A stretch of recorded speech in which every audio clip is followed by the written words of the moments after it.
Welcome to the VideoIO Podcast.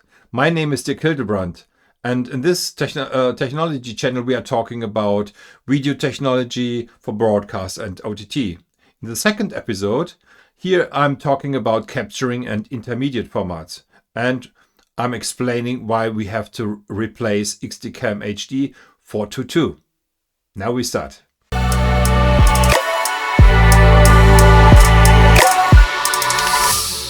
The video workflow for OTT and broadcast almost looks the same. So for the camera feeds are using a capturing format, which then is fed into the post-production, and the final product is using an intermediate video encoding format, which will be used in Playout, in the Playout for the broadcast use case, or the intermediate format is used for encoding the different distribution encodes.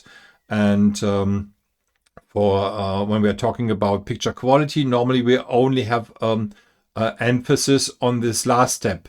So we are comparing the intermediate format in comparison to the highly compressed export encodes.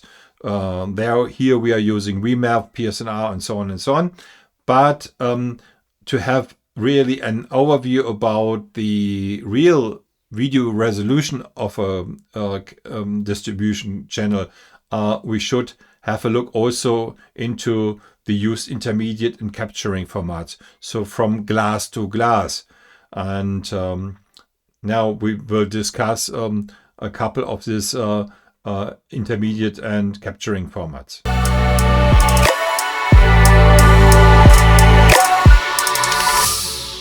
So one of the oldest HD formats is XDCAM HD.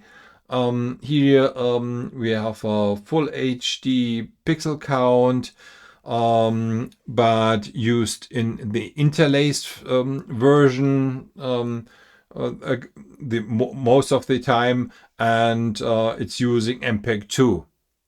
So MPEG 2 was released 1994, so it's really old, 30 years old video encoder technology, and it's limited regarding the video bitrate.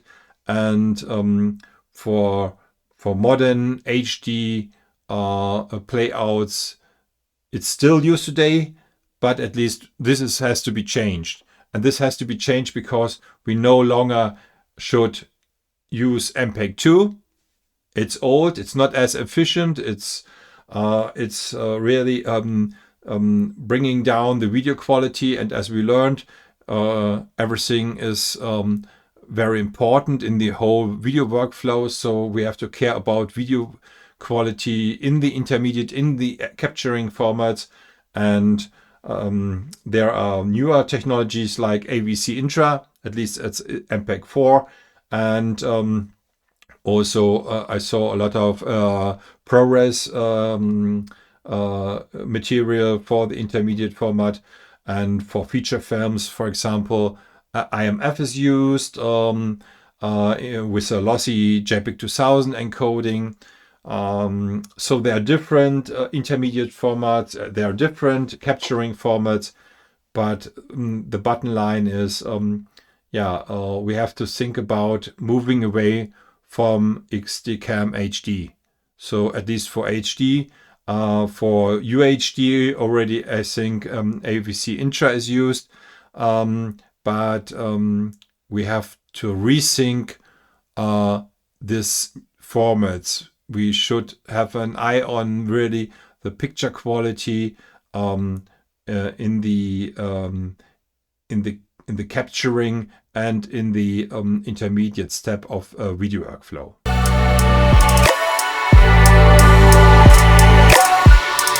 To enhance the video quality by exchanging XDCAM HD, this is one point, but as we see for OTT, for example, Netflix is introducing film grain synthesis, and for film grain synthesis you have the need to get a proper grain structure, and so these formats we mentioned here have to be analyzed if these formats are able to carry the grain in the necessary quality to apply the film grain synthesis in the distribution step. For capturing formats, raw and uncompressed raw is not dead. It's necessary to apply video noise management before the deburring, so raw denoising before deburring to get the highest video quality. This is necessary for use cases like big screens, for VFX shots, and to have a compressed version for your encodes. There are a lot of other use cases, but also here we have to look on how good we can prevent the noise floor to get a really good video denoising before post, in the best case, or in post.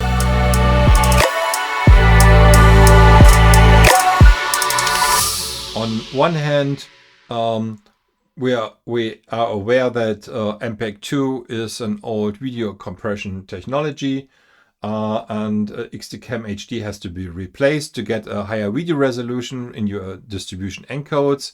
Nevertheless, if you are using this format for broadcast or for OTT, you should have the highest possible video quality for your intermediate formats. And to measure video quality, you have to be aware about your video resolution of your demo test content. It's not enough only to compare the intermediate format versus the highly compressed distribution formats.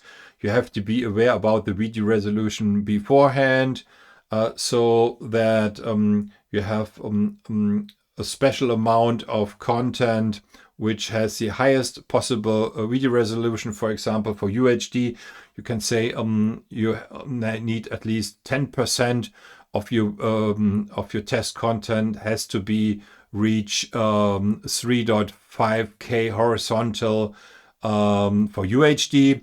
And this is not too easy to measure. Normally, you have to introduce lines pairs per picture width or picture height. Here's a solution from Wavelet Beam Iris Analyst, which is a single point of measurement technology, only based on the on one video file. And with this technology, you can measure each of these encodes in between, and you can get the video resolution and video noise levels for each frame, for each shot, or for each title of your video content. And otherwise, if you're using video content which is only providing lower video resolution, your results for VMAP and PSNR are misleading. Yeah, because when there is a new camera, a new technology, a new workflow introduced, and you get higher video resolution into your distribution encoders, these encoders are in trouble because they were not tested beforehand for this kind of higher resolution video content. So yes, for OTT companies like Netflix will introduce film grain synthesis, AV1 and film grain synthesis. I did a video about this, the Hitchhiker's Guide for AV1 and film grain synthesis. And also for this, we need a proper and really nice grain carried in the intermediate formats. So it's something we have to think. For broadcast, this will be more not as easy. There's more to do because this is not a process today, which is a real-time process. So, but at least to provide the same quality as the OTT distribution channel will have in the future.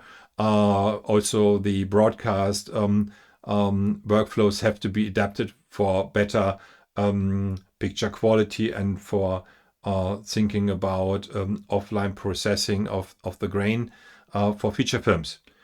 Otherwise, OTT will be leading in the future for picture quality. It's better today, and to get broadcast up to this level, we have to rethink our workflows and from glass to glass. And I hope this gave you a short introduction into these intermediate and capturing formats, and we will see what possibilities we will have to enhance these workflows. Thank you for listening.